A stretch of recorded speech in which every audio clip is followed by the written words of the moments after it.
And we should be live. Welcome everyone to another live stream repair. We've actually got 3 HomePods here today to fix up. I believe all 3 of them have the same no power issue. Let me just double check the order here. Okay. So we're going to start with Timo's HomePod with, I believe, no power. And then we'll take a look at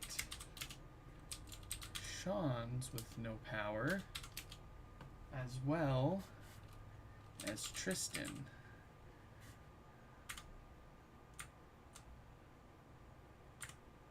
Let's just double check everything is nice and spaced. Okay, let's get our other camera working. There we go. And we should be all ready here to start.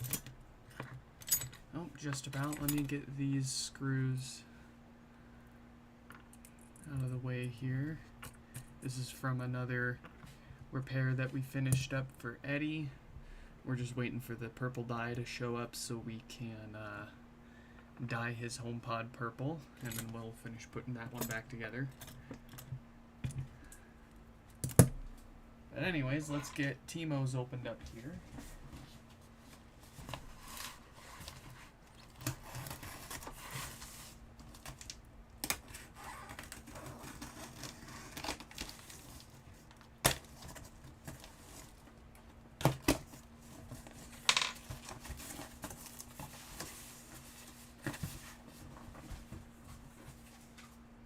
Oh no, I see packing peanuts.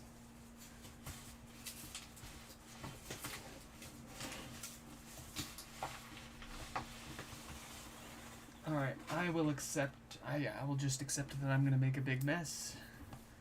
There we go.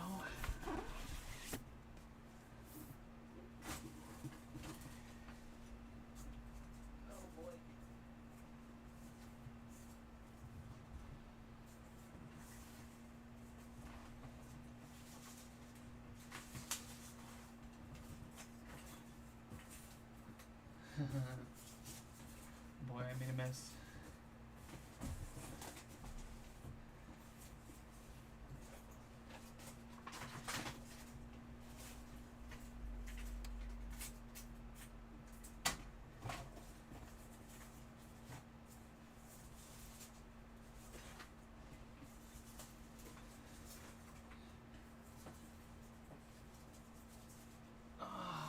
Sorry about the delay. Here we go. Oh, hey Timo, welcome to the stream. Nah, no worries about the packing peanuts, man. They work really well for packing. Some of the best stuff you can use. And I'd be lying if I said I've never used packing peanuts when sending them back to people sometimes. But there we go. So this one should have no power. Let's go ahead and get that connected to some power and check our symptoms here. So yes, indeed, no response there. And about 4 watts, 3 to 4 watts being pulled at the wall. So most likely the very common shorted diode on the amplifier issue going on here. Let's crack it open and find out.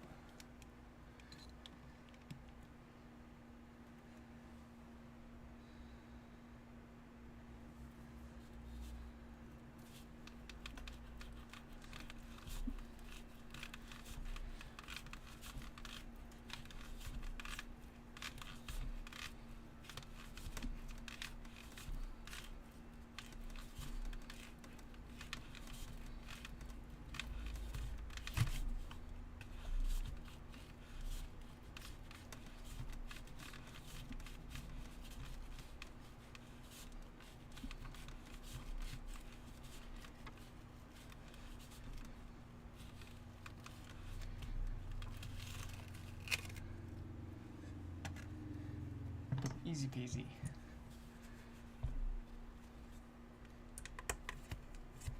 I gotta be careful with my thumb because I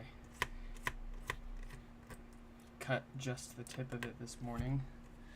Not even like a cut, more like just a boop with my knife on accident, and now I can barely use it.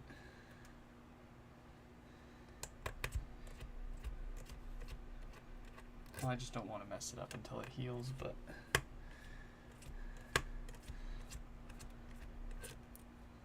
there we go.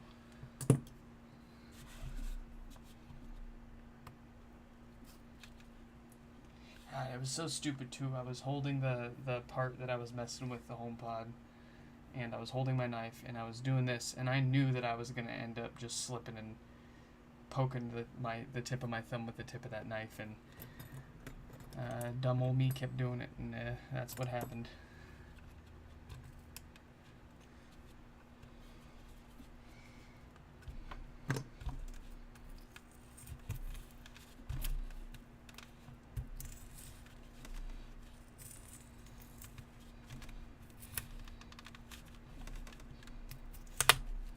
Alright. You want to play some games?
Was ist das?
Time for the pry.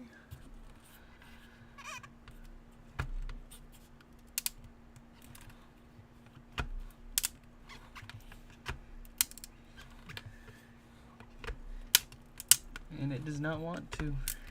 Oh yeah, there we go.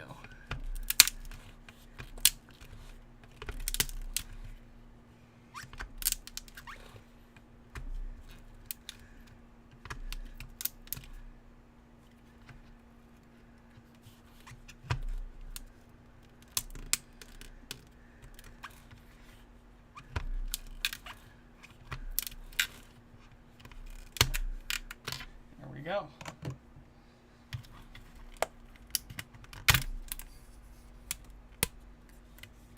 See, I felt like I nicked that cable there, but it doesn't actually look like I did. Sweet.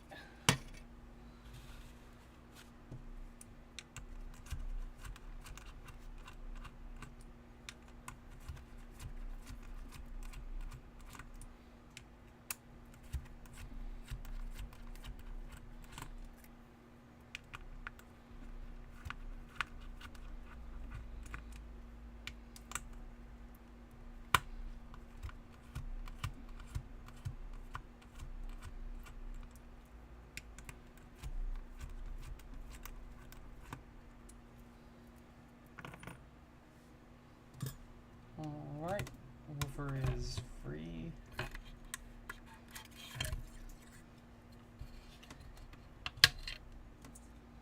Let's check the condition of it while we've got it out. Looks good. Feels good. Smells good.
This is difficult without my other thumb.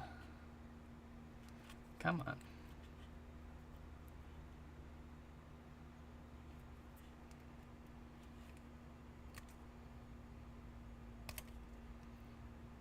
There we go. I just had to use it.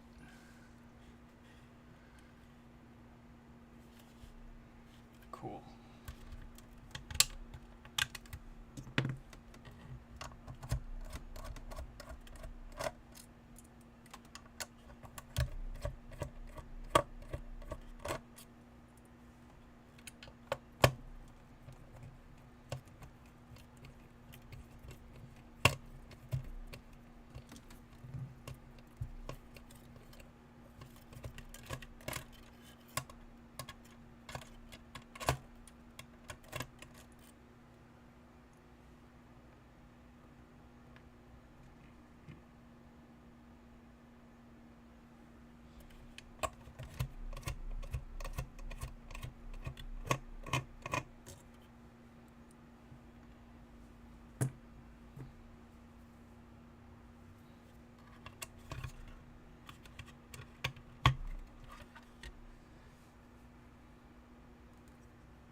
Okay.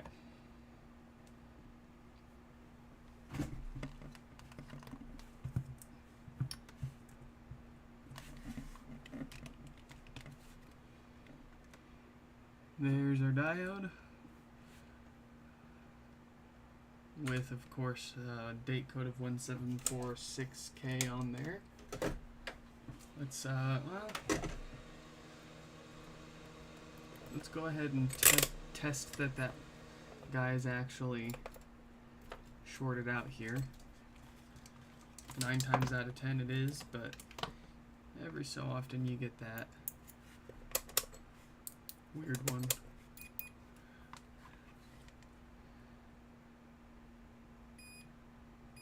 Yep, it's shorted.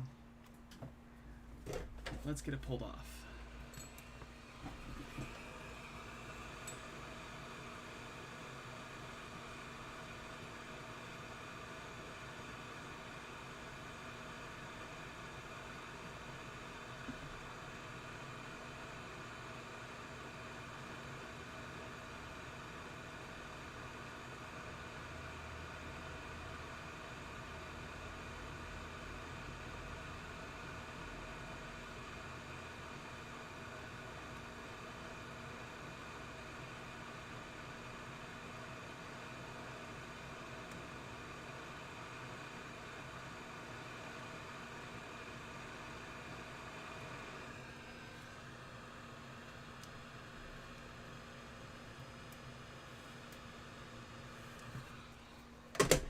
Alright. Everything's falling apart.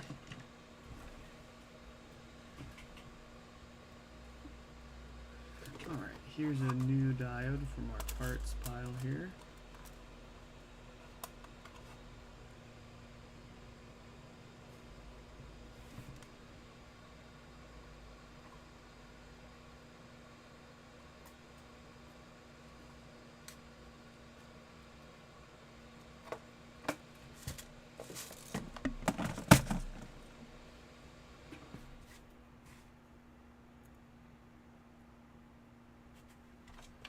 Some flux.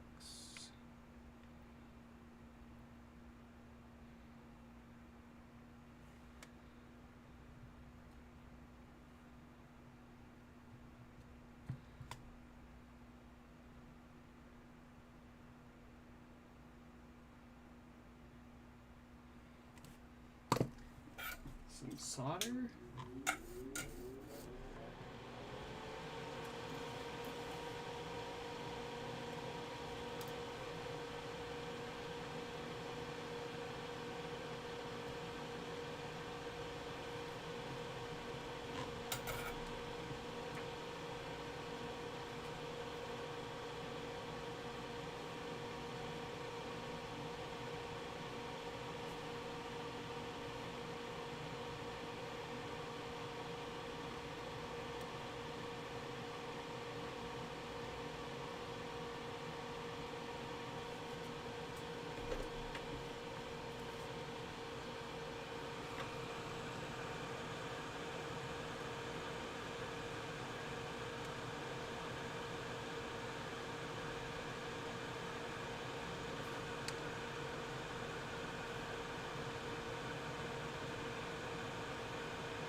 Okay.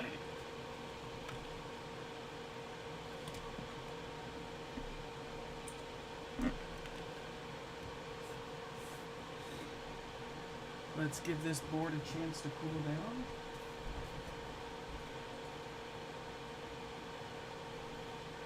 And we will test it.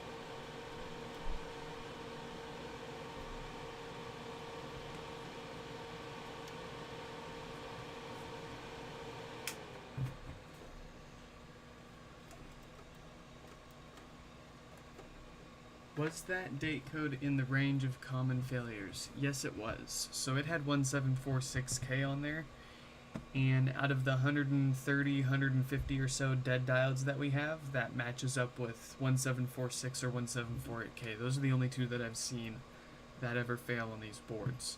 We've got about 30 to 50 used ones that I've pulled off of boards just as preventative maintenance, and most of them don't have 1746 or 1748K. A couple of them do, but most of them are very different date codes. So correlation isn't always causation, but that's my suspicion, is perhaps there was a bad batch of these diodes, and that did fall into that suspect range.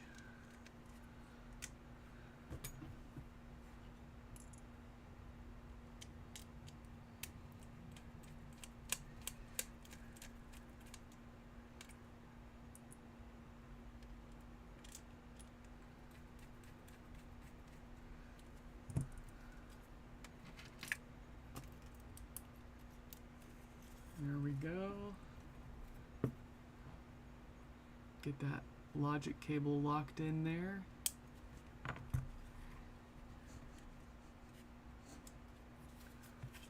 Grab ourselves a logic board and display, our subwoofer, our power connector, and before we forget, get some leads connected to the subwoofer so we can check this for any DC offset. And here we go. Yeah.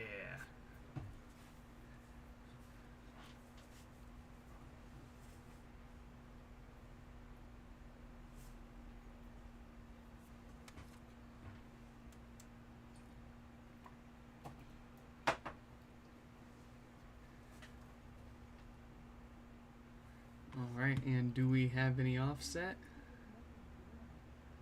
We've got about 32 millivolts. Let's see where it goes after a second here.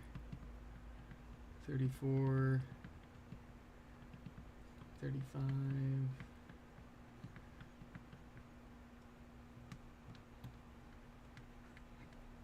38.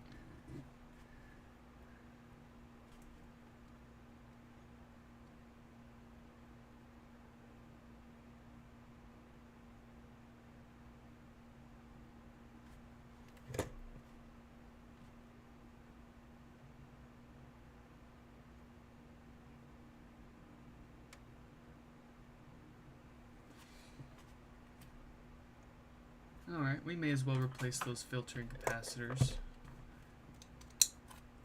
That's not... I don't like seeing that that offset growing that close to 50 millivolts that fast, so we'll go ahead and just get those caps replaced.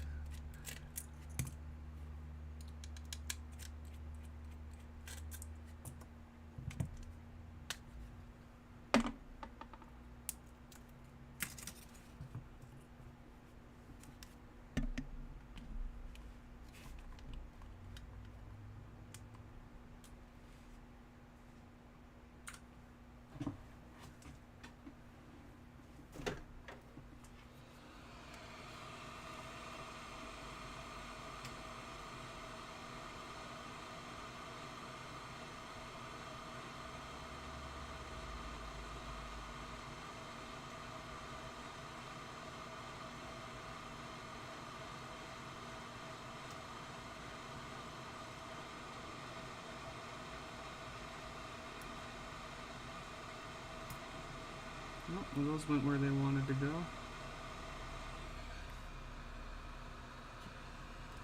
But that's okay, we wanted them gone anyways.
Okay. That should treat that well.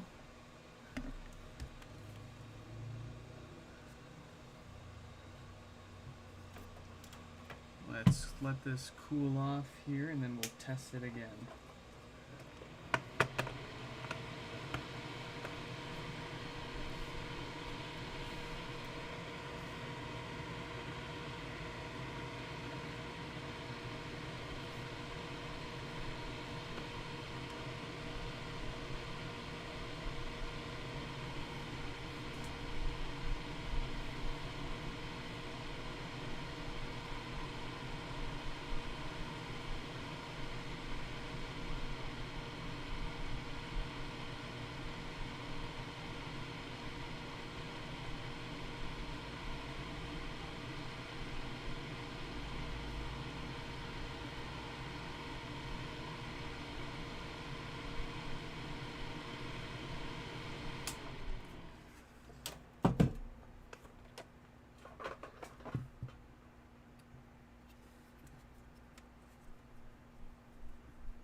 Alright, let's give that a go.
Okay.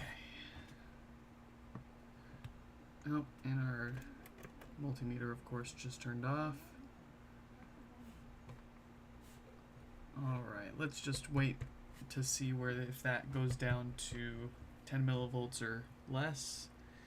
It'll probably settle at around 5 or 6 millivolts, and I'll be happy then.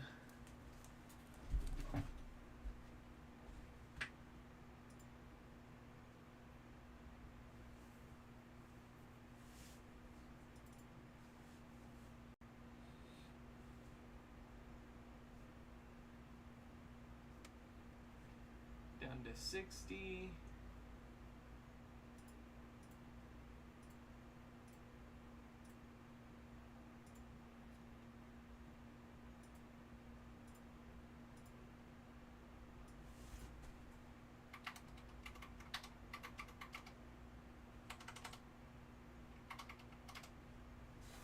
Down to 50.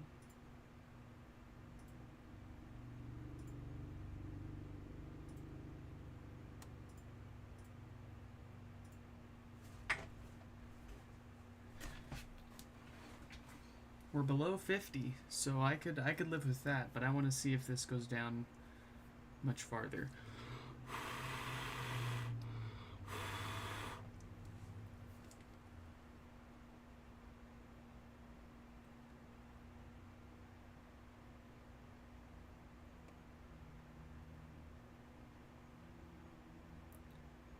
We're going to sit at around 36. Looks like it's still going down a little bit. But that's alright. As long as it's steadily staying below 50 millivolts, that is really what I care about. Whereas before, it was growing well past that 50 millivolts. And if we ignore that, that is an early sign of those DC offset issues, which is accompanied by, crackling of the base and death farts and cooked subwoofers and what have you. So better to be safe than sorry. Let's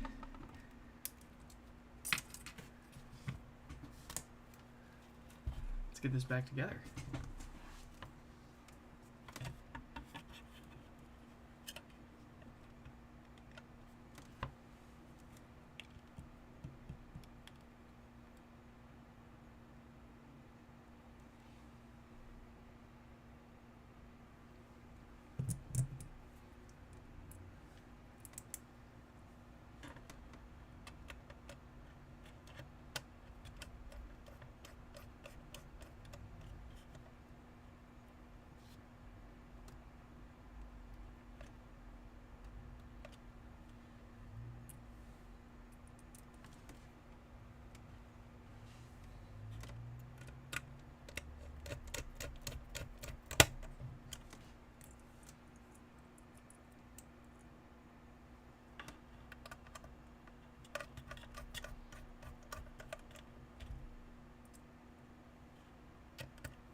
Okay, this screw wants to play games with me.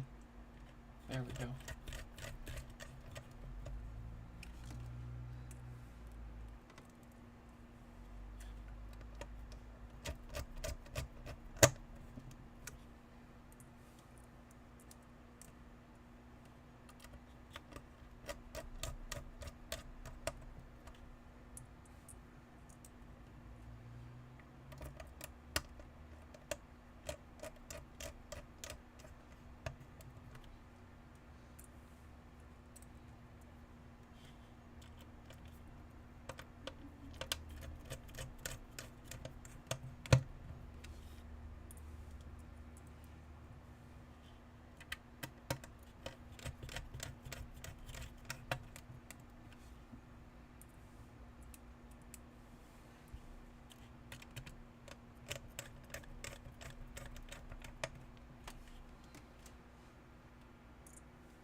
Let's see if we got it.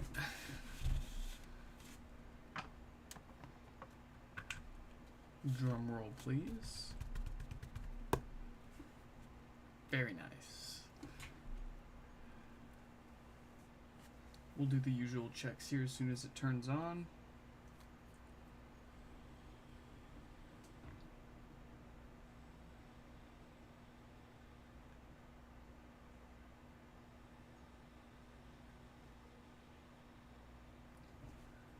Okay.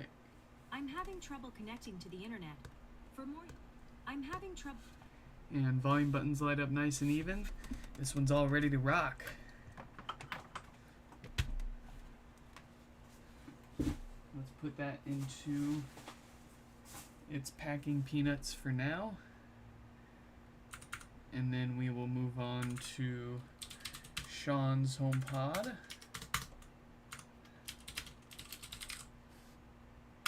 Let's get their box opened up here.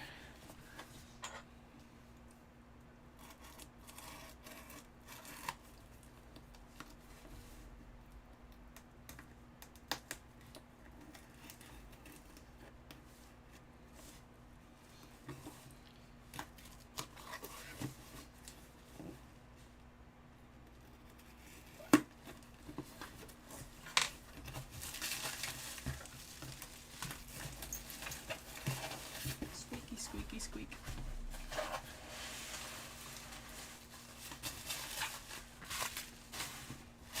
Ooh, I wonder if the guys at the store packed this one. If so, good job, guys. Very nice.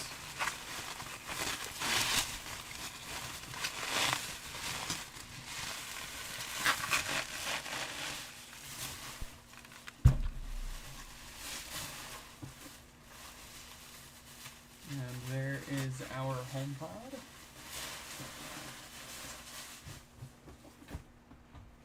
Let's get that plugged into some power and double check our symptoms here.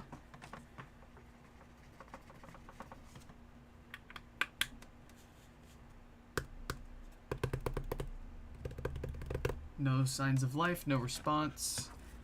Same thing as before, about 4 or 5 watts being pulled from the wall. So let's crack it open and see what's going on inside. Most likely the same thing that we just fixed on the last HomePod, but who knows? Let's find out.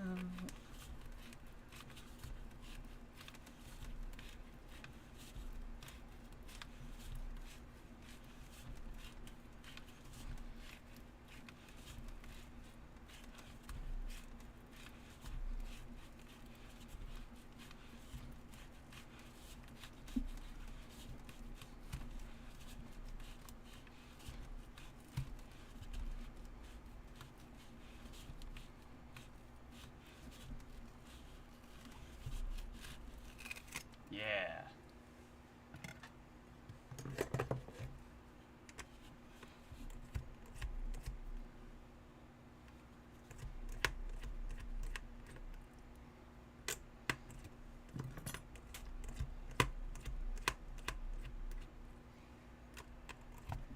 Hey, thank you for the compliments, Timo. It's always a pleasure. Saving these things from the dump and bringing that HomePod enjoyment and experience back. These are awesome speakers. I wouldn't be doing this if I didn't love these so much.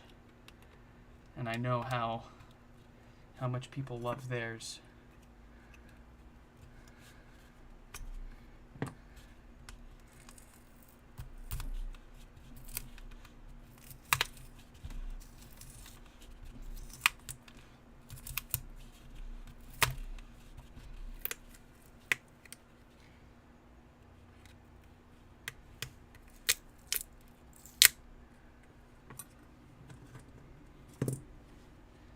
Get that display off.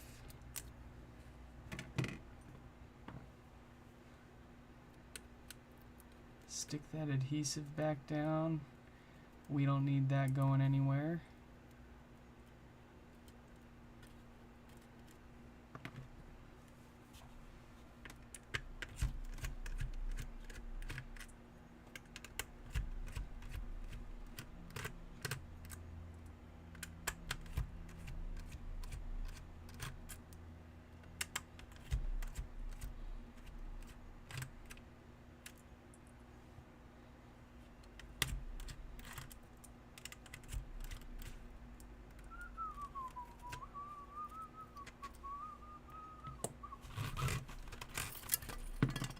Woo!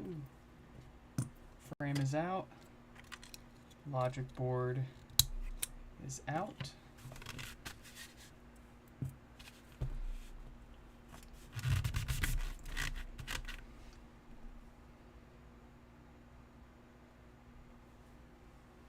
Let's get this ribbon cable detached from the basket here. Very nice. Expose these screws.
Ooh. 2 more screws.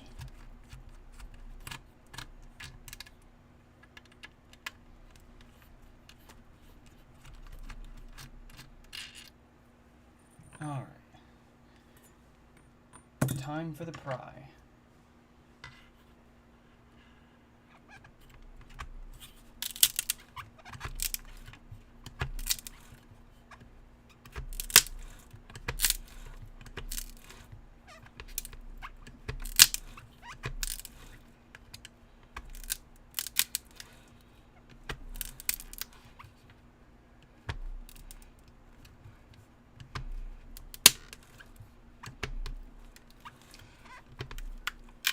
All right.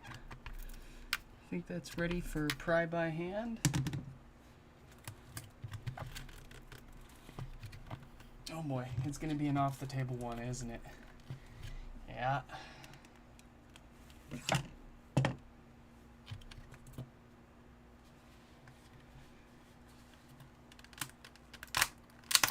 Ah, there we go. Easy peasy.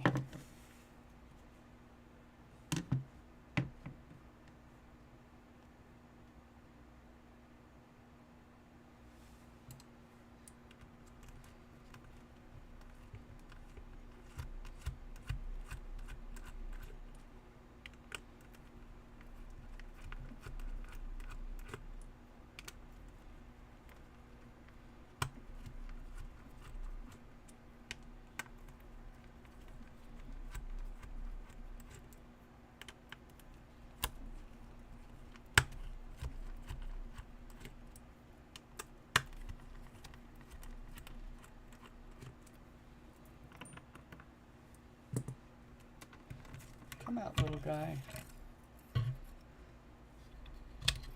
Alright, let's check the condition of that woofer. Voice coil looks good. If we gently push it in, it feels nice and smooth. And it smells just fine. So that is a happy subwoofer.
comes the power supply.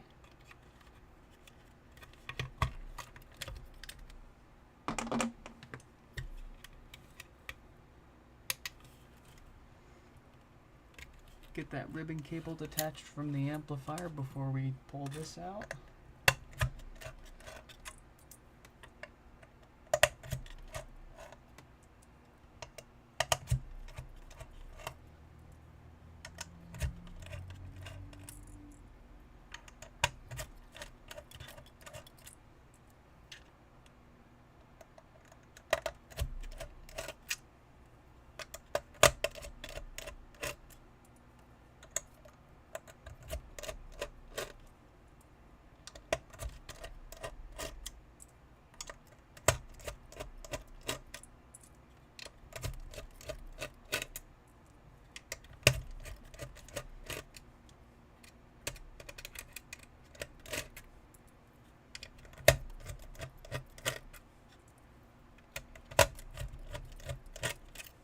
Here we go.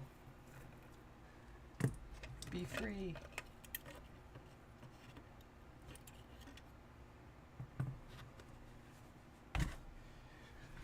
All right, let's take a look at that culprit on the amplifier.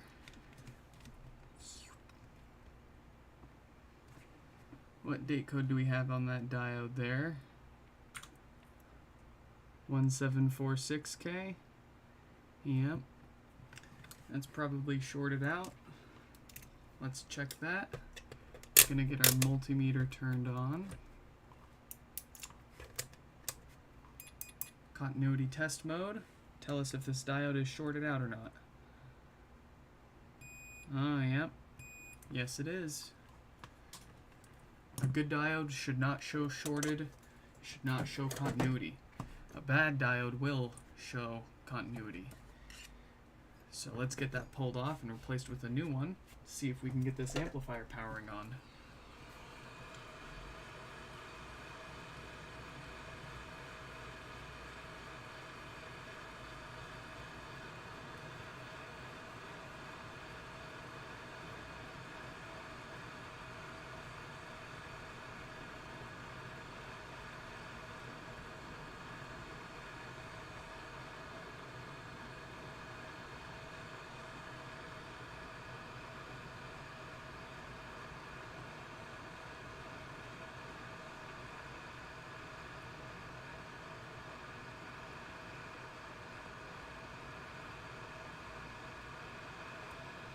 There we go. Let's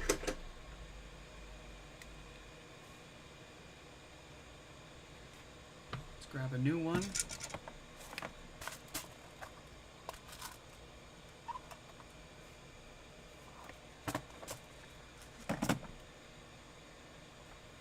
Get that ready to put onto our board.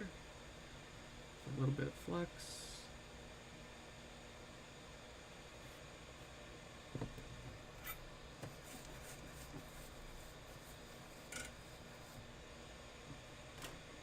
Hey, what's up, Doc? How's it going? Hope you're doing all right.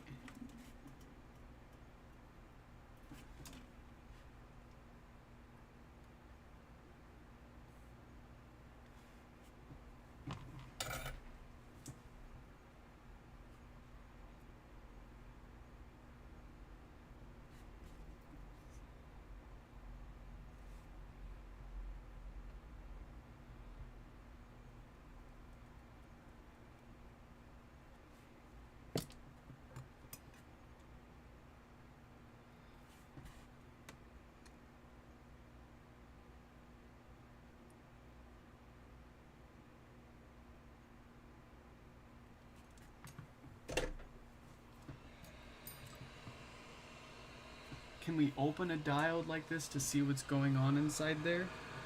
I don't think I have the tools to effectively cut open a diode so you can see what's going on inside.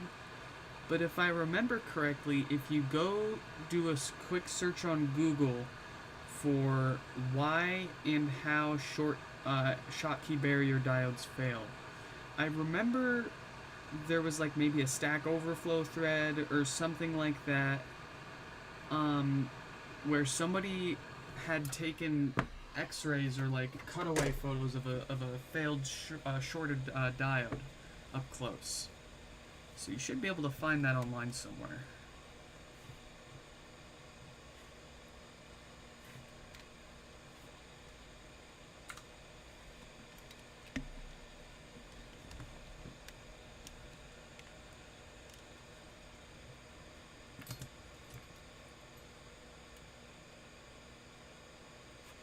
Your head's full with iPads and display power problems? Jeez.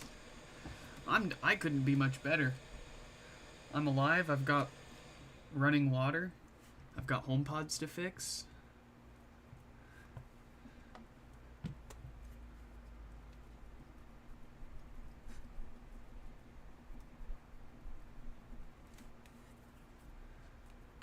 It's still pretty hot, but we'll just take our time putting our parts on here to test and see if it powers on.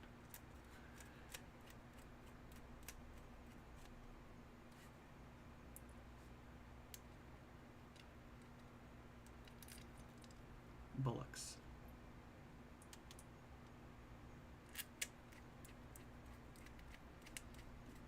There we go.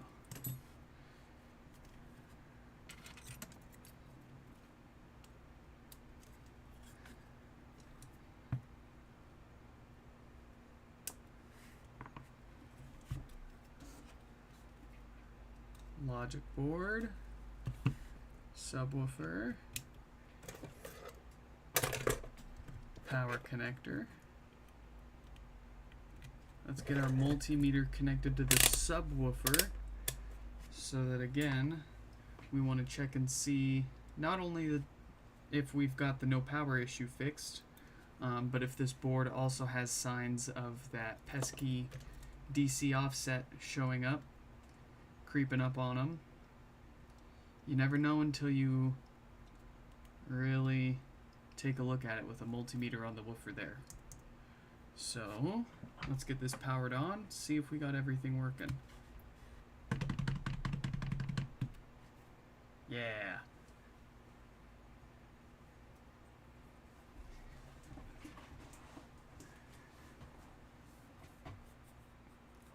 Yeah, having pretty much a spare everything that makes up a HomePod, like a spare logic cable, power supply, subwoofer, internal power connector like this, so that way you can just plug in a power cable like this straight into the power supply.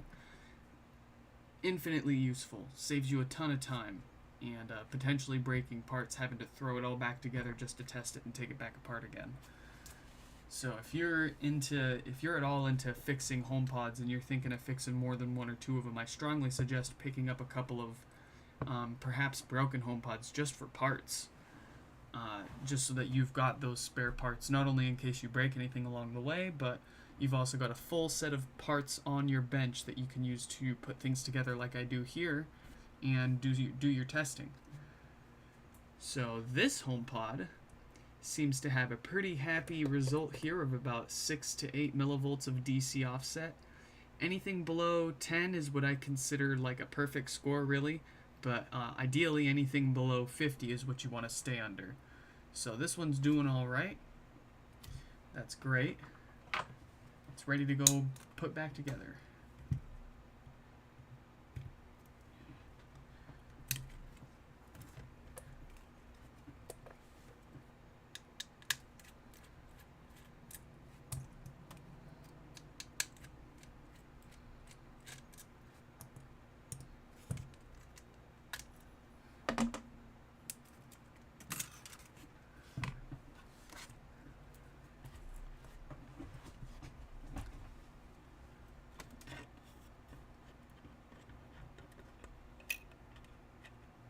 One other tip, I've mentioned it a few times on stream, but when you go to set the amplifier board back into your HomePod, you want to be careful because obviously there's all these components on the bottom here and all of these conductive terminals on the top of all of your tweeters here. So if you don't set this down already lined up with the screw posts underneath, you're going to potentially short a few things out. I've done it on accident a few times myself, and I've gotten lucky that it hasn't actually damaged anything. But just something to be careful with on your HomePod repair adventures.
I had it to already. Is it because there is still power on the board, right?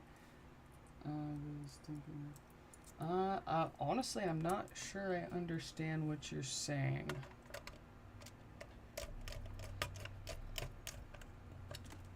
My comprehension skills are failing me right now.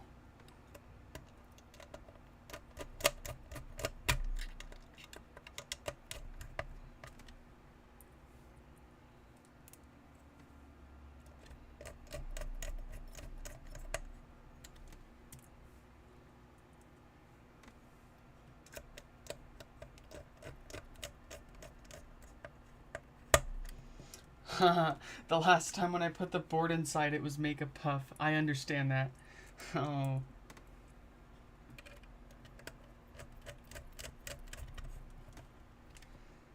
That's not good.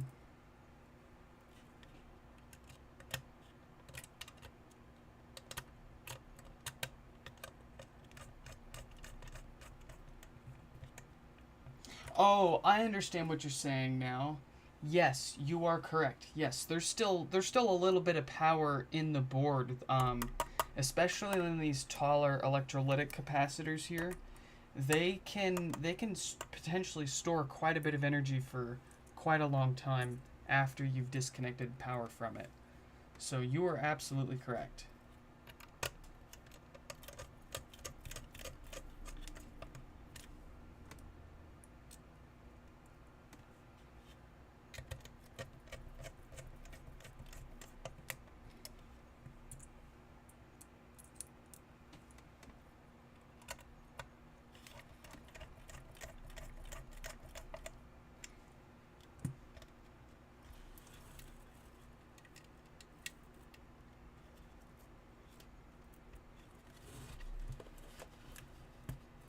No, you don't have to apologize. I mean, you've got great English. I'm the one that should be apologizing for not being able to speak your language. So.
So in here, the market of HomePod is not really good. Mostly you can find the blinking pods.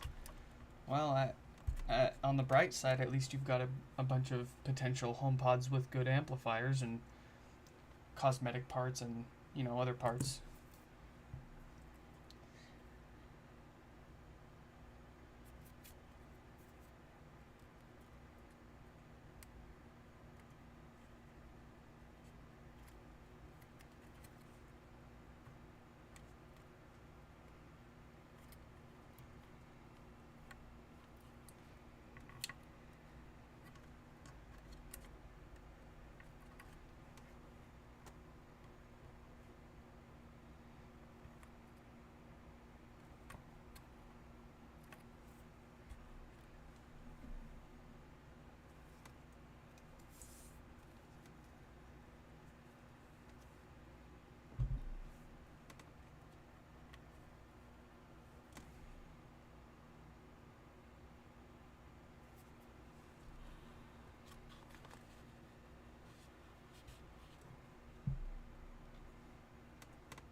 Hundreds, if not thousands, of people will be forever indebted to whoever figures out how to restore the software on the bricked HomePods. Man, if only we had some hacker or hacker group leak the firmware for them from Apple. That would be useful.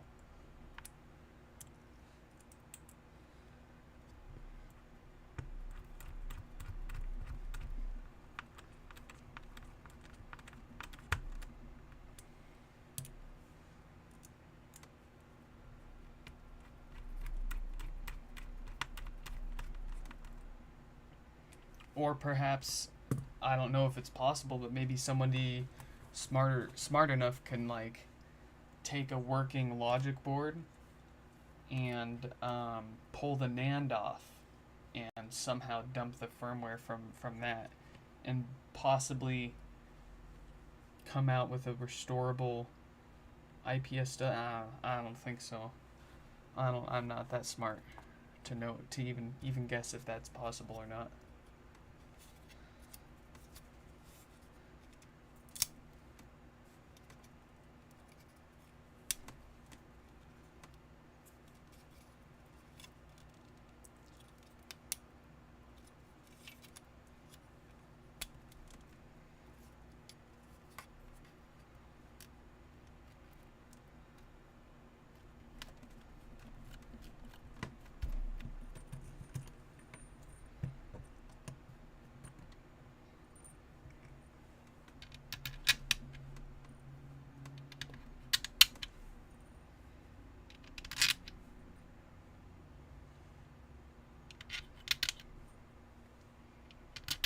So I've heard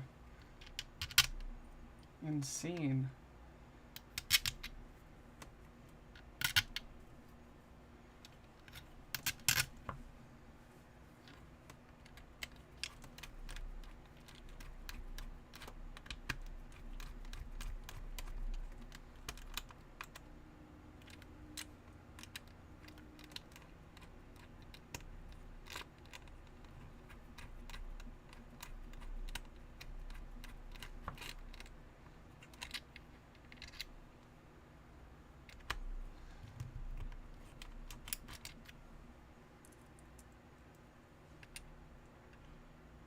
The Chinese are upgrading storage.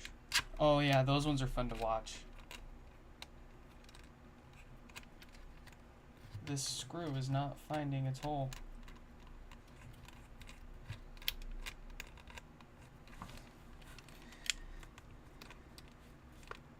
Come on, little buddy. That one finds it.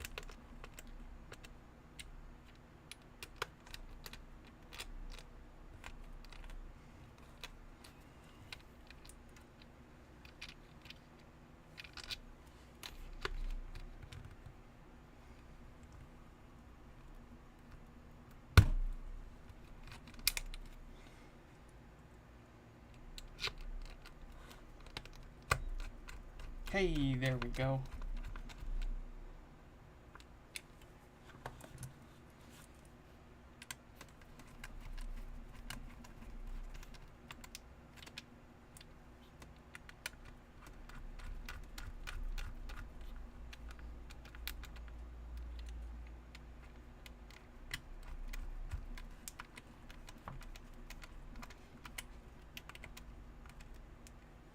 If you ever find that one of your screws in this basket just doesn't want to find the hole it needs to screw into, a little tip that I've got for you on that is take the screw back out, take your T6 bit, and shove it straight down that hole and keep twisting it until you feel it push into the screw hole beneath.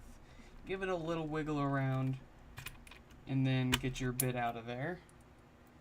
And that should clear the path for your screw to find its way into its hole.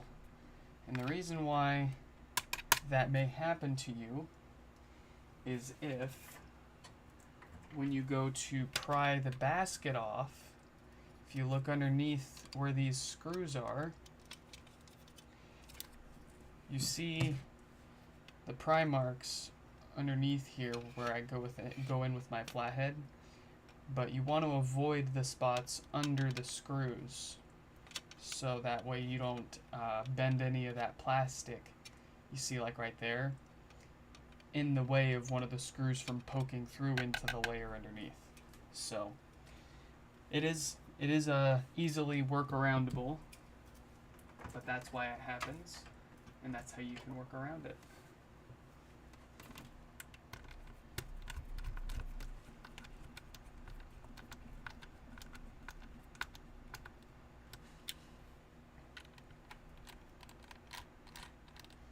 See, like this one I think is going to do the same thing. Oh, never mind. That one found it. And sometimes, you know, you can't, like you've got a really stuck on a basket that's just like really glued in there. And you've really got no other choice but to pry at every single centimeter of space that you've got underneath here to get the dang thing off. But at least you've got a way to work around it if you need to do that.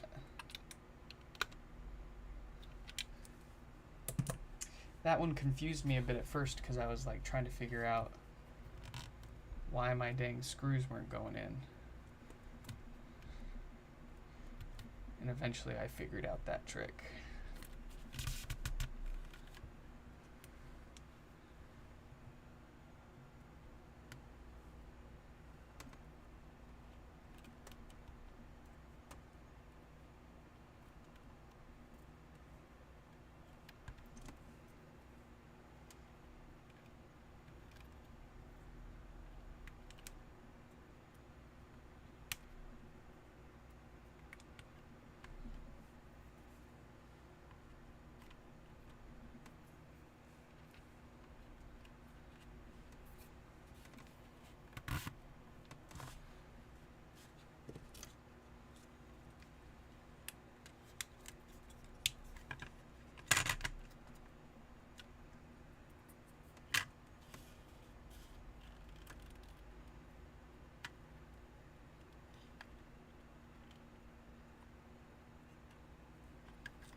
I have a possibly like a sneaking suspicion that there may even be like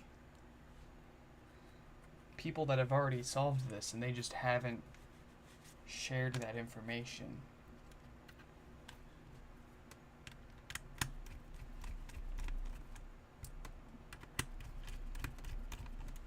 And I mean, I think I've searched everywhere you can look on the internet in English, but I don't know any other languages, so I can't imagine what's out there on forums in other languages.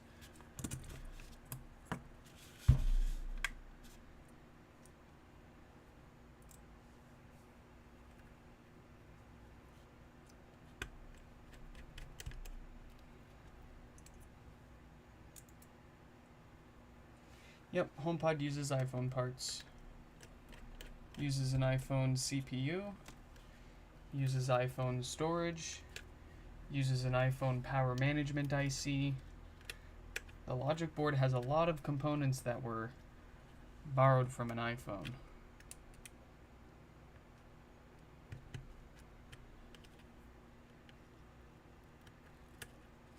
It uses the A8. It's not the exact same A8 that was used in the iPhones. I think this A8, if I'm not mistaken, it has more memory baked into it than the A8 that the iPhone got. So it is slightly different. And I'd imagine theoretically if you were to try to buy an iPhone A8 SoC and replace the A8 SoC for the HomePod with one of those, that would probably not work alone. Software issues and firmware keys mismatching aside, the physical hardware I don't think would be compatible. Even though they're both A8 SoCs, under the hood, SoC is, system on a chip, so it's not just a CPU, it's a CPU, it's got RAM stacked on top of it, so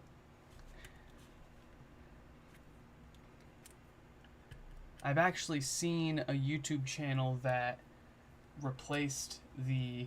Actually, I've got...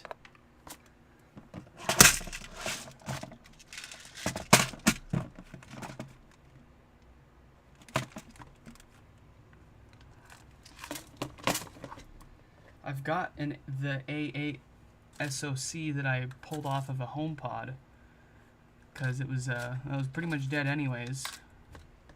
So this is the CPU and RAM. This is the A8 SoC that's in the HomePod, and it's actually 2 layers.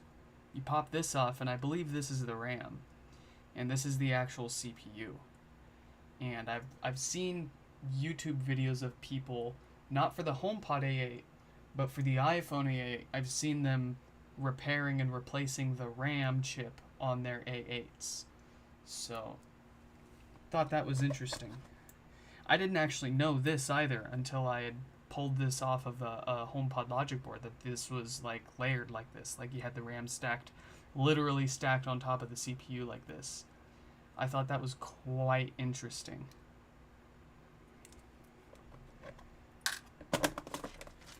Anyways, back to our repairs.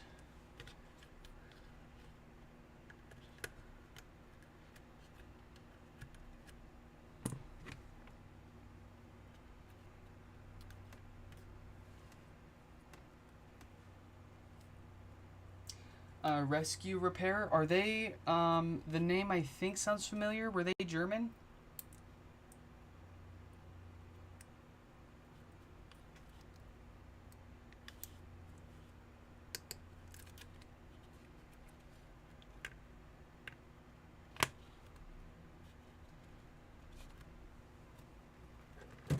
German and English, yeah, I think I've seen a few of their videos.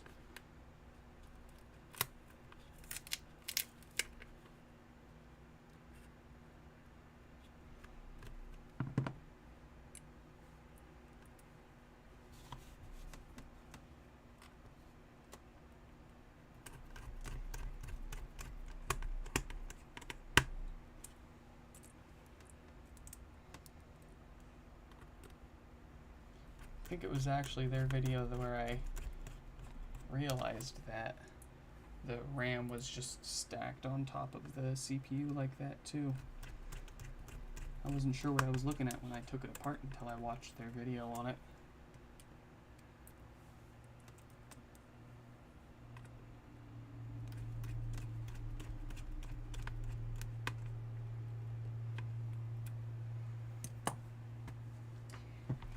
He might need, so when you say 3 parts boards, do any of them actually work? Because I would presume for him to dump restorable firmware, he's going to need a working logic board for that.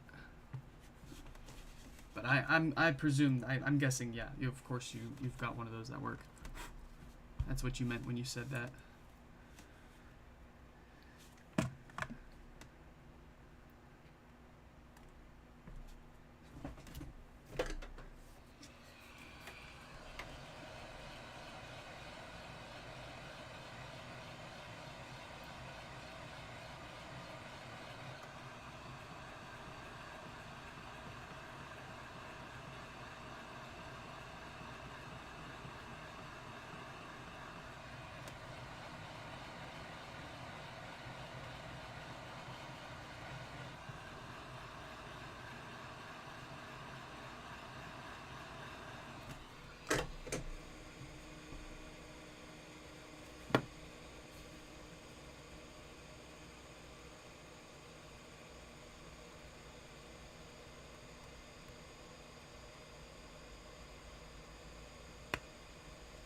And I mean, to my knowledge, if we figure out the bricked HomePod, like if we figure out a way to repair that, we'll have essentially figured out how to fix everything that goes wrong with HomePods.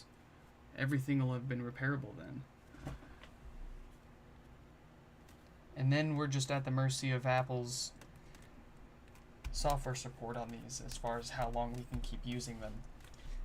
That's another reason why I got into these repairs, is I wanted to know, like, I love this speaker so much, and I've got a bunch of them, and I want to keep them going for as long as possible. And obviously Apple's not gonna sell you replacements forever, and I'm not gonna pay for replacements, especially at that price. So I wanted to learn how to fix them, and in the process we figured out some new repairs. So let's see if this one's working. Booyah.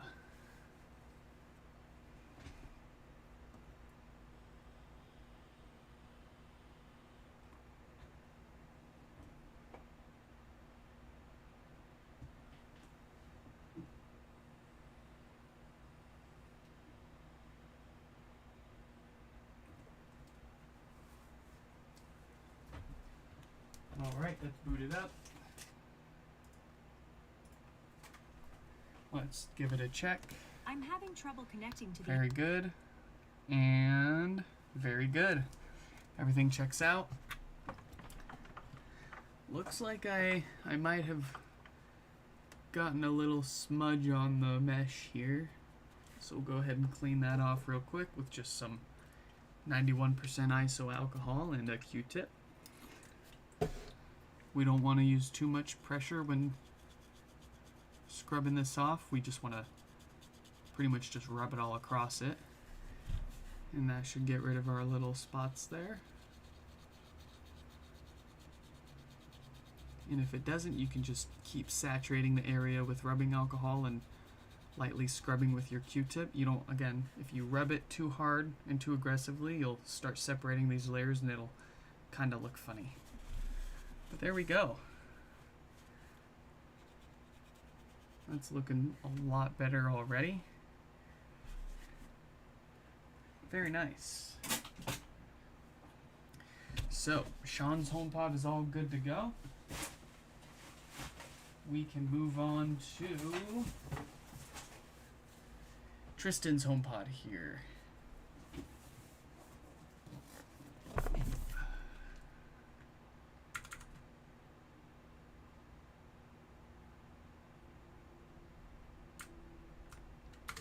Ah, it's my pleasure, Sean.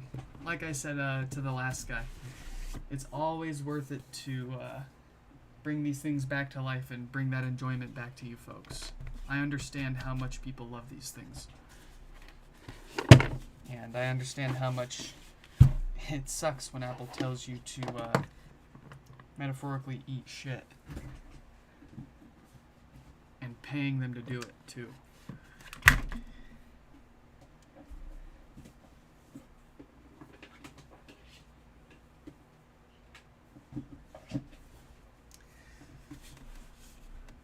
Alright, let's double check our symptoms here. Maybe fix our text and video there. There we go. Supply it some power. And okay, this one's powering on. Let me double check my email with Tristan because I'm sure I just had that wrong there. Oh, that's right. Tristan's had the popping. So here's what they originally said to me. Loud popping noise every 10 minutes or so when in standby. After a while, a static-like noise comes from the speaker. The loud popping noise goes from happening every 10 minutes or so to constantly popping. So not power issues, but actually popping. Alright. Looks like he factory reset it, so let's listen for it to pop here when it boots up. Oh, maybe he didn't.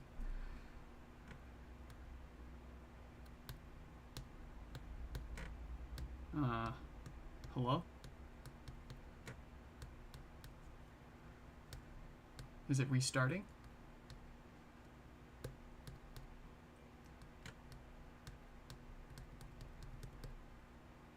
Hello?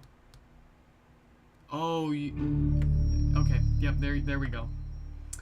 That was interesting. And that's gonna kill my camera there, so let me get that fixed. Beautiful. Okay, and then let's listen for any popping when we unplug it from power. Oh. Tristan. Goodness. You weren't kidding. Let's get that fixed. That is a hefty pop. I'm honestly not sure if I've heard a HomePod pop that loud on me before. Wow. I'm gonna guess that this thing probably is gonna start on a cold boot with like 1,000 millivolts of DC bias on the amplifier there. Maybe even more. That is insane. Also, I'm glad you got it sent in to us while you did, because it sounds like the subwoofer is still working. But if we leave this alone, if we ignore this problem, then it is very likely that it will cook that subwoofer. So it sounds like we got it in time.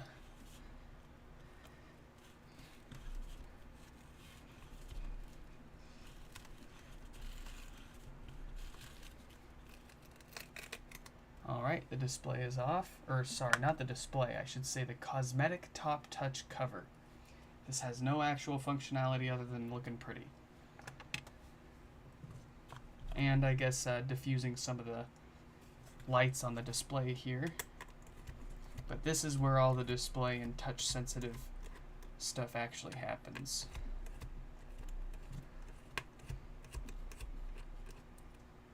You could have you could actually use your HomePod just like this with this completely off, and it would work exactly the same as it did without it. Or with it, or you know what I'm saying. Maybe it's going to be a new record. We'll see. On yesterday's live stream, we actually went ahead and reproduced death farts on demand. What we did was Eddie had sent in to us a HomePod that needed death fart repairs. It was death farting. So we took it apart. We put the amplifier board on our test bench here and powered it up. And then we took our heat gun and pointed it at the faulty capacitors. And within a few seconds, it farted rather loud on us, crashed, and restarted. So check out yesterday's live stream repair of Eddie's HomePod if you want to check out a live on-demand death fart.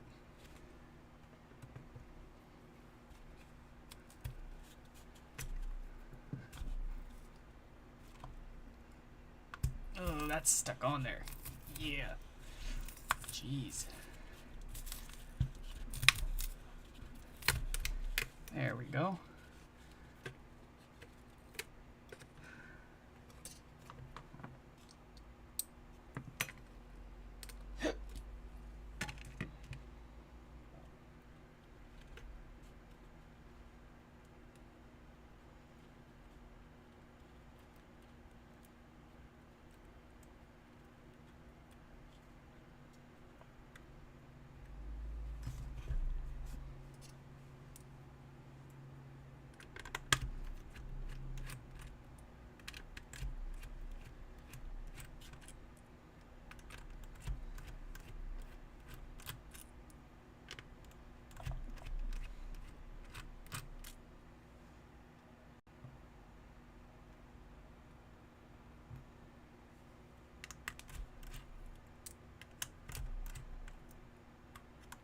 Oh wow, these drawstrings are really short, eh? They don't give you much on this one.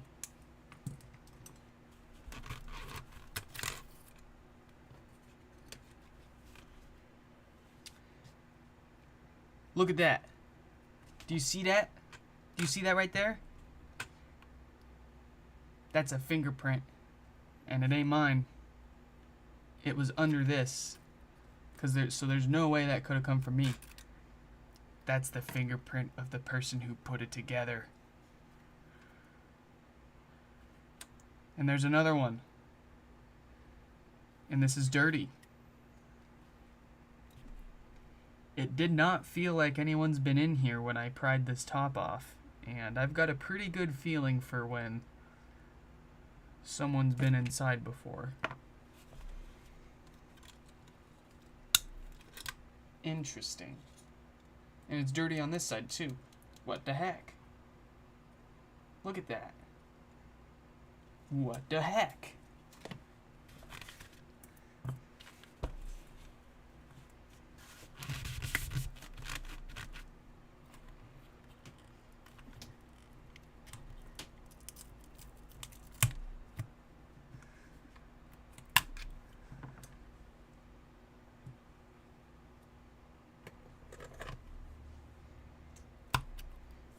Nah, there's no evidence that anybody's taken this one apart yet.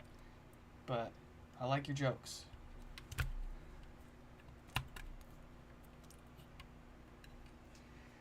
That's something that's been in the back of my head is like, how long will it be before somebody sends in a HomePod to me for repair that they bought used from somebody else that I had already fixed for something else, like 6 months or a year or two later from now.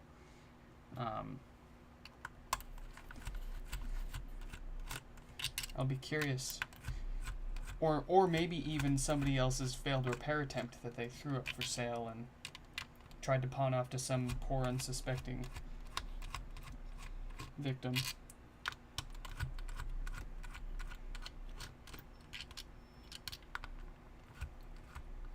Oh, I don't need to make any marks.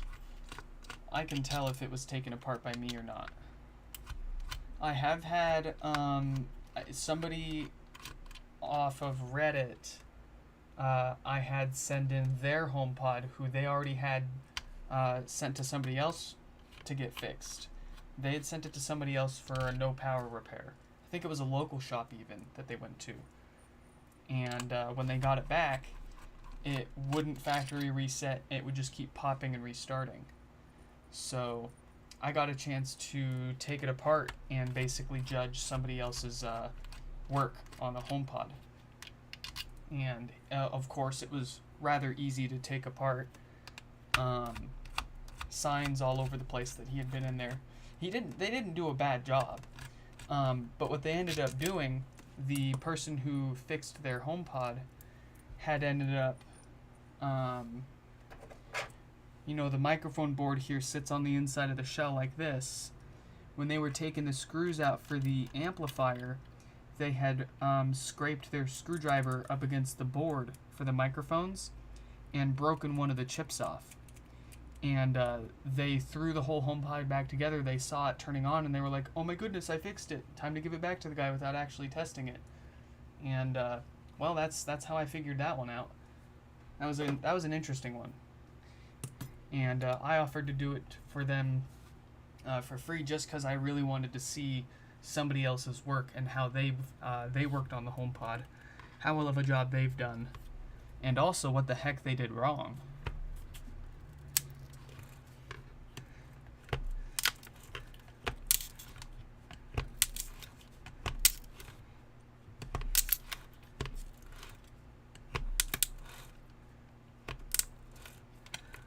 If I remember correctly, the original repair shop also didn't end up charging them for the repairs because it ended up not working in the end. So they ended up not paying for 2 different repairs from 2 different shops, and with a working HomePod again, which is great. I think it's great.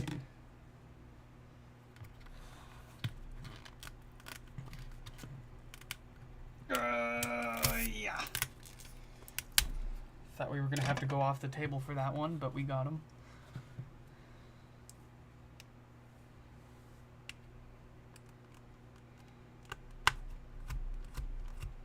So yeah, it goes without saying, test your work.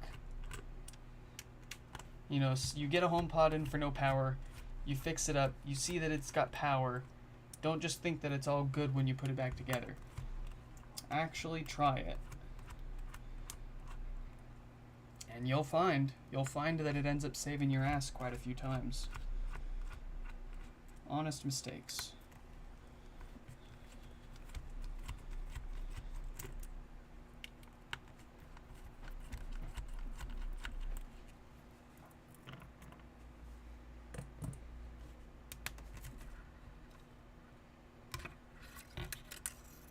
Alright, check that subwoofer. The voice coil still looks good.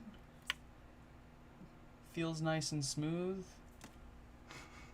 And it doesn't smell cooked yet. It still smells like a happy woofer. So that's great.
Ooh. See that?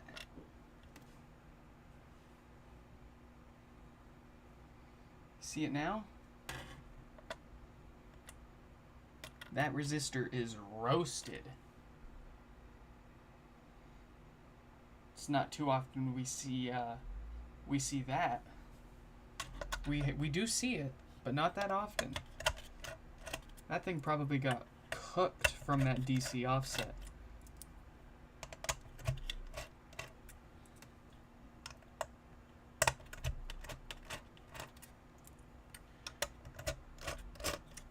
maybe it didn't. Maybe you, maybe there's just the right way to bump a tune and blow that resistor there. Good thing is I've already got a few of those on hand here. Since I've encountered it a few times in the past, I just went ahead and have like about a dozen or so just on hand in case I ever run into it again. Lo and behold.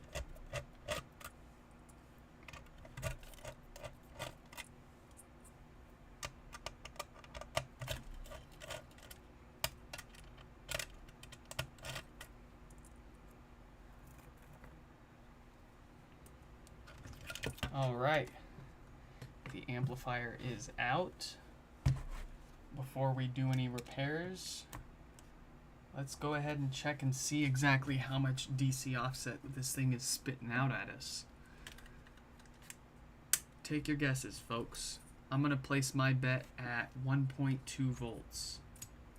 I'm going to place my bet at 1 volt as soon as the meter as soon as the meter sees it, and it's going to jump to like 1.2 within like a few seconds. We're no longer talking millivolts here.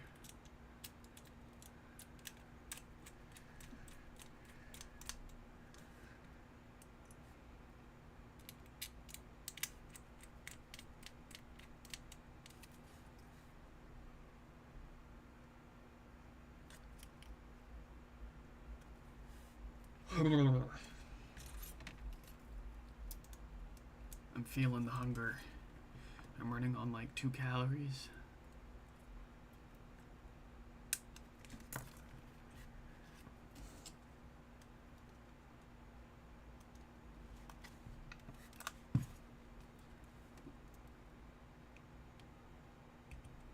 Alright. This poor subwoofer has been through, I can say it now, hundreds of repairs by now. And it's still kicking and woofing. Let's see if this'll be the one that kills it or not.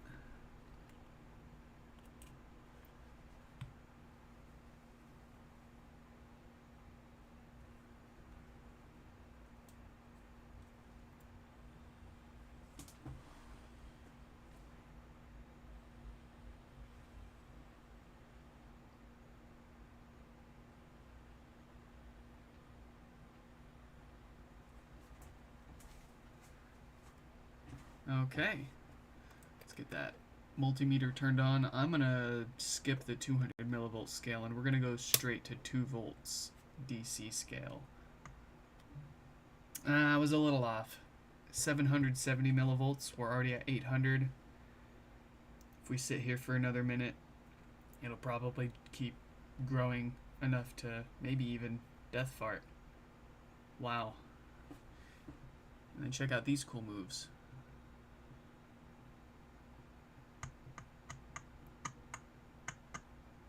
Wow.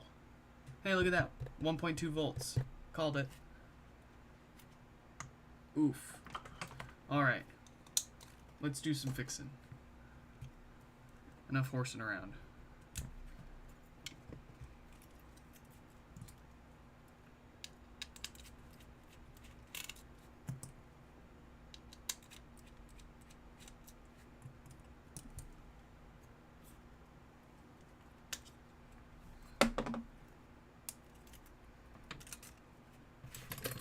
Okay, so first things first, let's take care of the obvious. This isn't going to be the source of our popping and DC offset issues necessarily, but it is an obvious problem that we'll need to fix here. And that would be that guy. Where's my mouse? There we go. Yuck. Roasted. It's just flaking apart. Oh.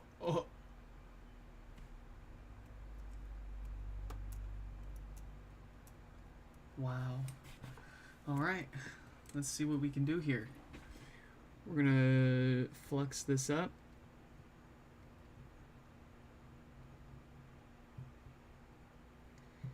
The bigger the glob, the better the job. Louis Rossman.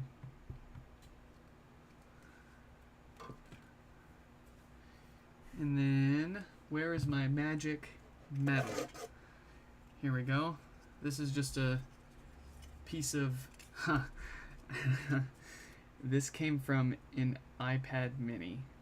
It's the aluminum backplate for the display. And, well, it's really all I had sitting around at the time when I was first doing my own HomePod repairs for myself. But I needed something that would allow me to protect the tall electrolytic capacitor right here and that plastic subwoofer connector from my hot air gun whenever I replace this resistor. So we'll just pop that down right there, and we can go to town with our gun. And I'm sure I could use something like Kapton tape or something, but I feel like this will just do a little better with how much heat I have to put this resistor under sometimes, because these get really baked on there.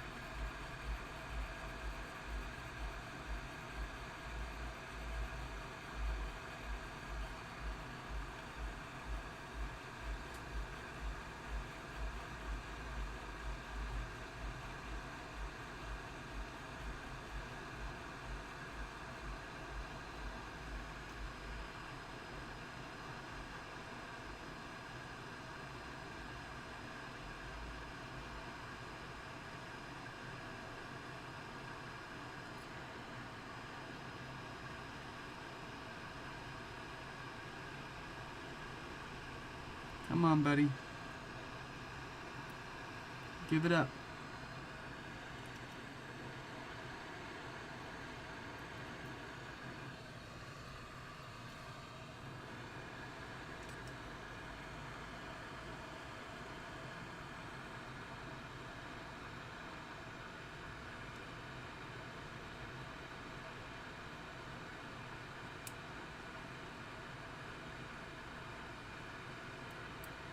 Wow.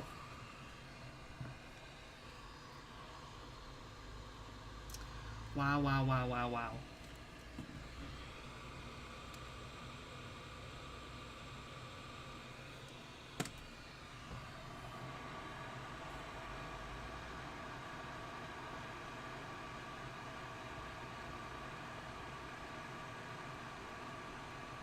There we go.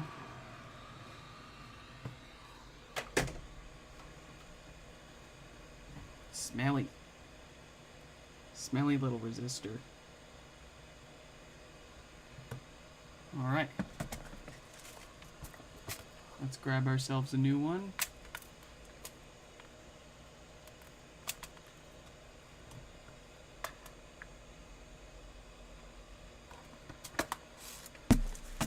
We're going to want to prep that real fast with some fresh solder.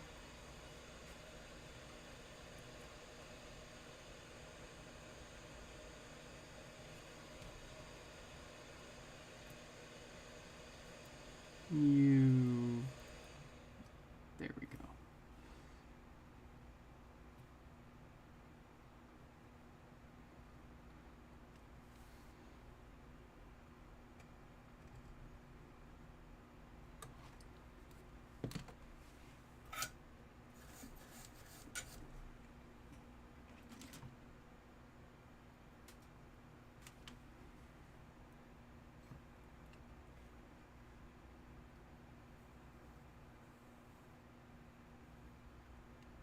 There we go.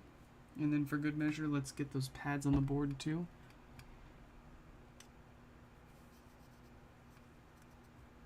Very nice.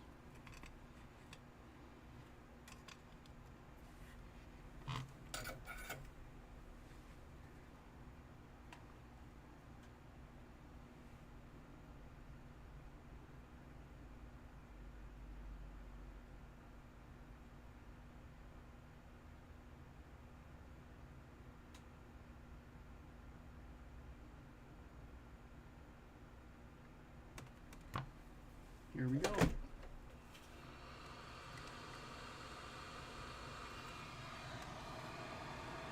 probably going to move around quite a bit until that solder melts. That's okay.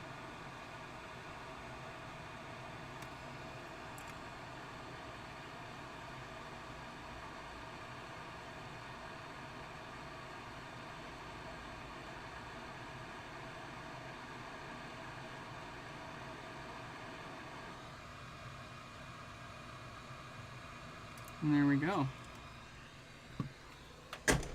Alright, so like I said, that's not going to fix our DC offset issues that's causing that popping, but we want to go ahead and get that replaced since it was obviously damaged. Get out of here, Grubhub. I'm not going to use you. Let's get those capacitors replaced and then we'll test this. Well, actually, we'll replace these capacitors. And then after that, we've got our power diode right here. You know, the guy that loves to short out all the time and cause no power issues. Well, it's got a date code of 1736K or 1735K, so pretty outside of that range of suspected bad diodes. But nonetheless, since we've got it, and we've got plenty of these diodes, we go ahead and just replace this diode on every HomePod repair, regardless of what they're coming in for repair for. So we'll replace these capacitors first, fix that DC offset, we'll replace that diode on the other side, prevent any no power issues, and then we will test this board and see if we've got our DC offset under control.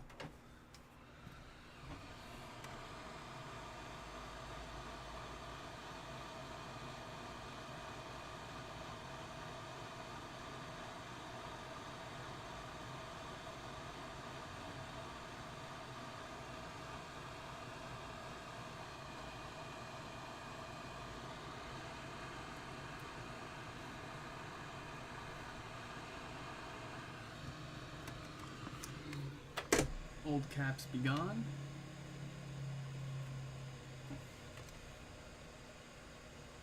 Flux up the board for some fresh solder for our little caps.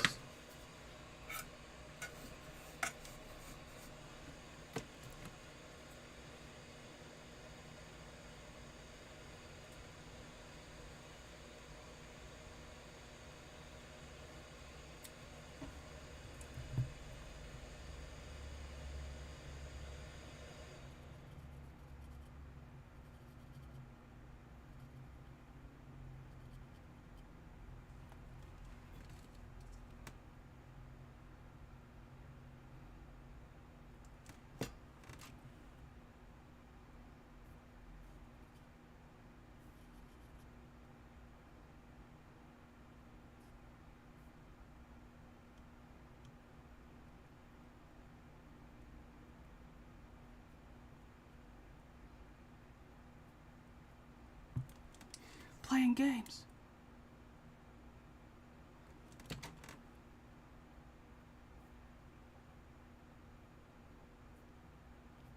That's better.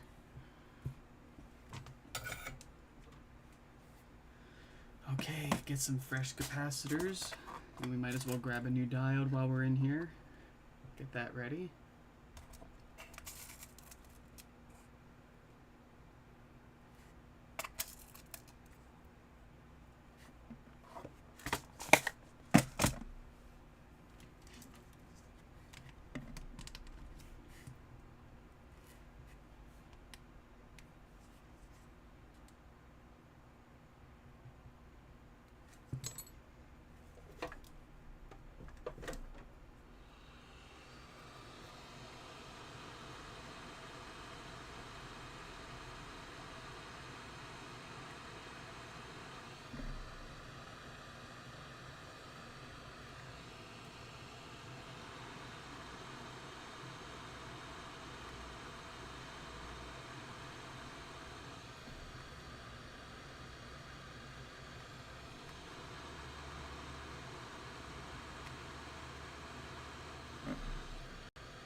Alright, let's give it one more smack with some flux.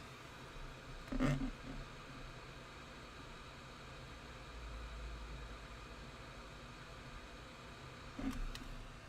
don't like how close those bottom two are to each other, so...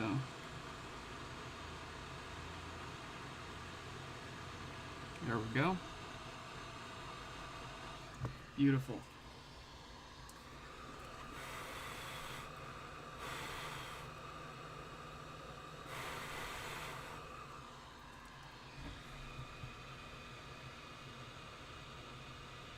Excellent. Alright, let's replace that diode, prevent that no power issue, and then we'll be ready to test this board.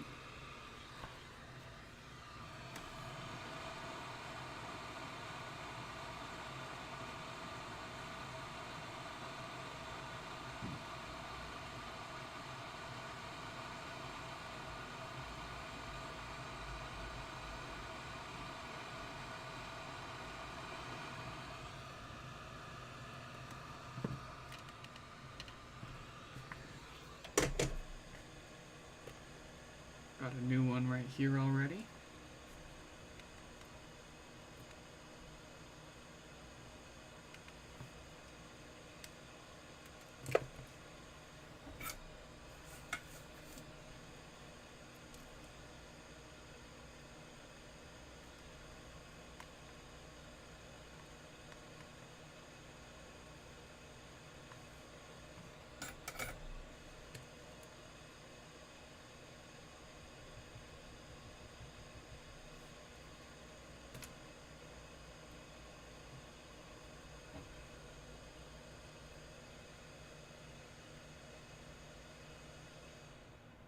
Oh, you poor little hot air station. You're gonna get turned right back on.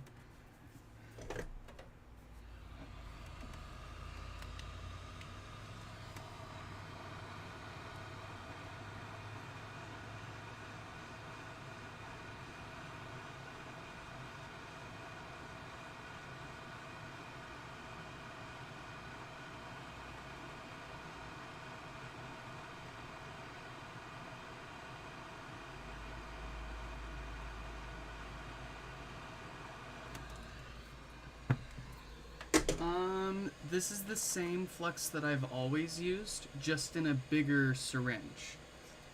Do I have an old tube? Yes, I do. So, and we can talk about this really quick. We're just waiting for the board to cool down at this point.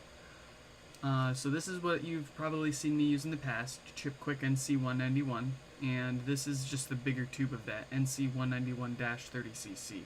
I got tired of running out of these so quickly, so I just sprung for the big boy.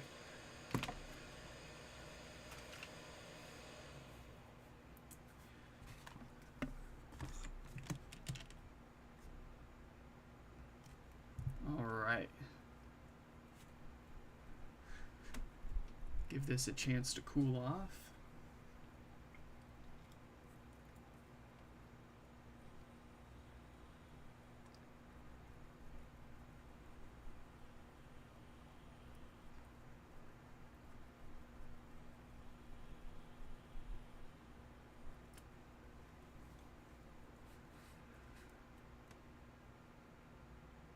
Alright, those caps are still a little warm, but that'll be good enough for testing.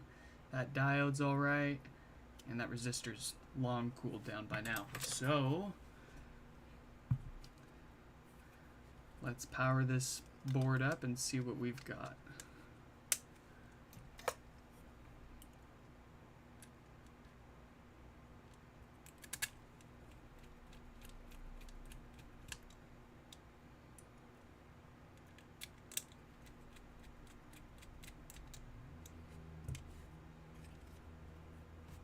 Still kind of hot, honestly. I'm gonna blow it off real quick.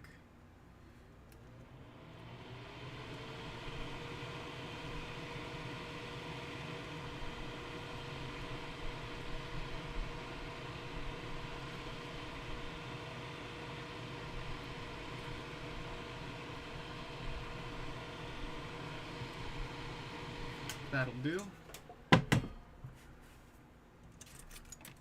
Yeah, that's already a lot better.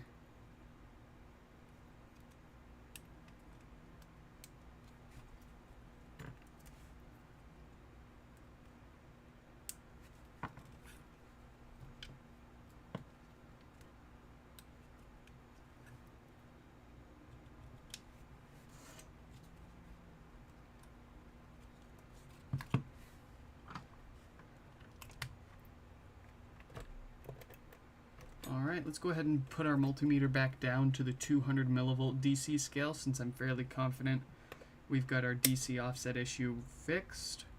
And if we are going to have any DC offset bias still on this amplifier. It's probably going to be around or under 50 millivolts, which is A-okay.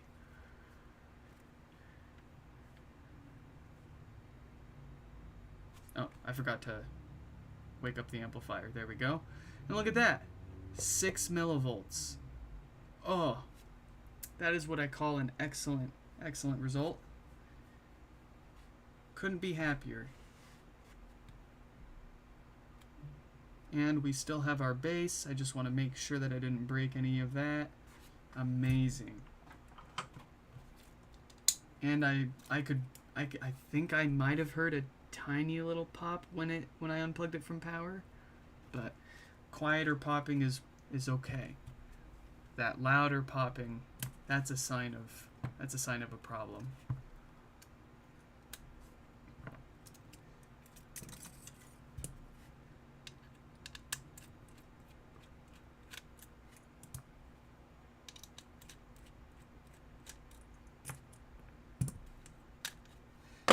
Very nice.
Hey, have a good night, Doctor.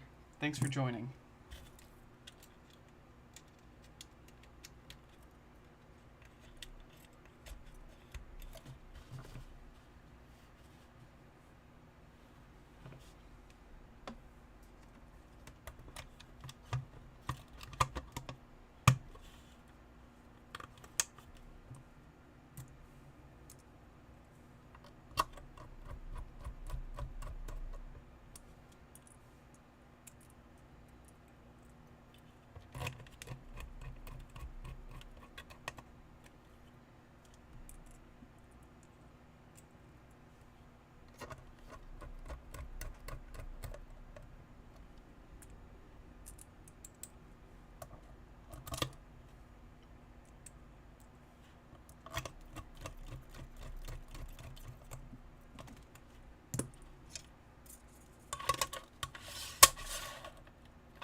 Alright, let's see what we've got.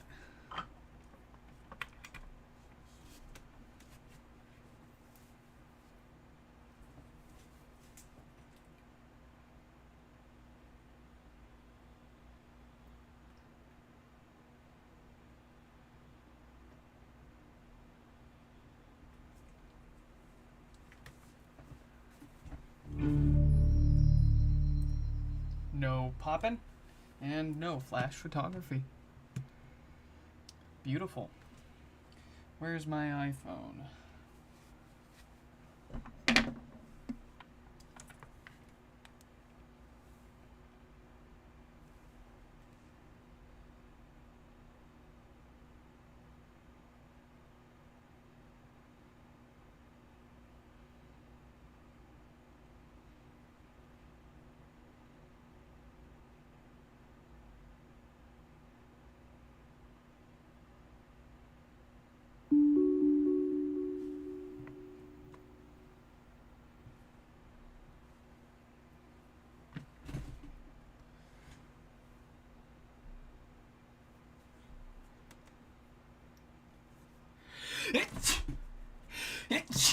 Excuse me.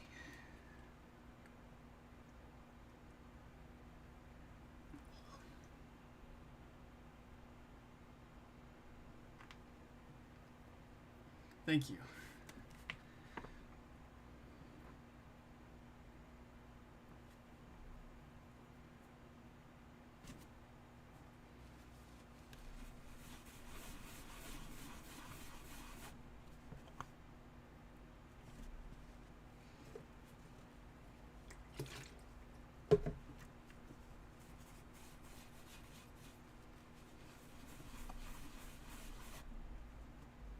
Beautiful. Almost like new.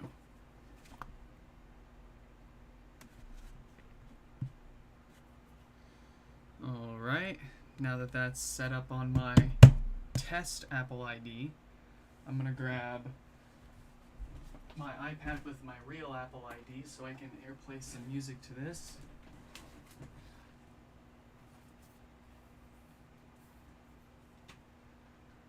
Let's see here, entertainment room.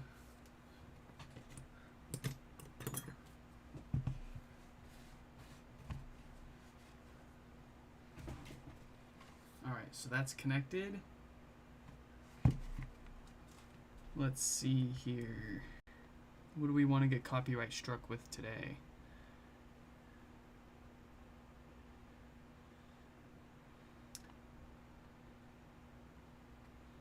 Sure.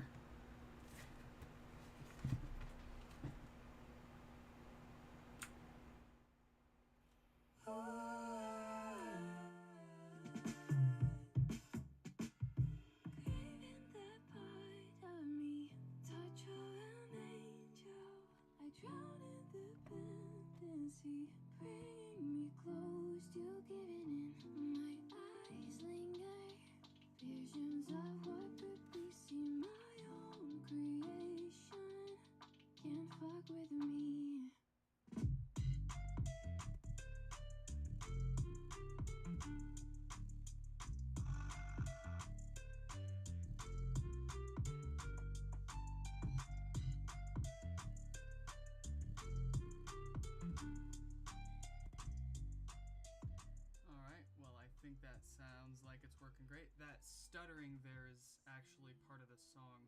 I mean, they didn't mean to have it in part of their song, but you know how Apple Music can be. We can try another track just to be sure here. Oh, I'm not sure how well you can hear me. I had to turn the gain down on my microphone a bunch so that way the music didn't deafen you guys.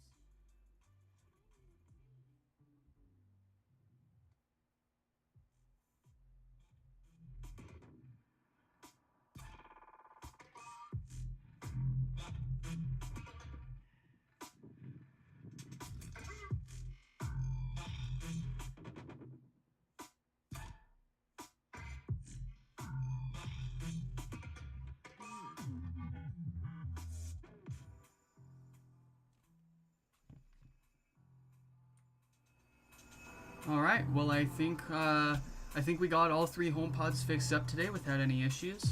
I'm gonna go ahead and let this continue playing for probably an hour or so, just to make sure that it doesn't experience any other issues, and I'll call it good. But obviously I can't live stream copyrighted music playing for an hour, and I've got things to do. So hope you guys all enjoyed this live stream repair. I'm glad that you enjoyed it, and I'll catch y'all in the next one. Oh, one other thing. I say it always, but if you have any comments about any of, or questions about any of the repairs that I do here, feel free to drop it down on the video comments thing below. I've also got all of the parts and repairs and diagnostics that I do up on my website at nixfix.com. So if you want to try to do these repairs yourself, I've got all the information up there, and a way to contact me if you'd rather mail it in to have it repaired here on the channel. So with that all said, hope you guys have a good rest of your day, and I'll catch you in the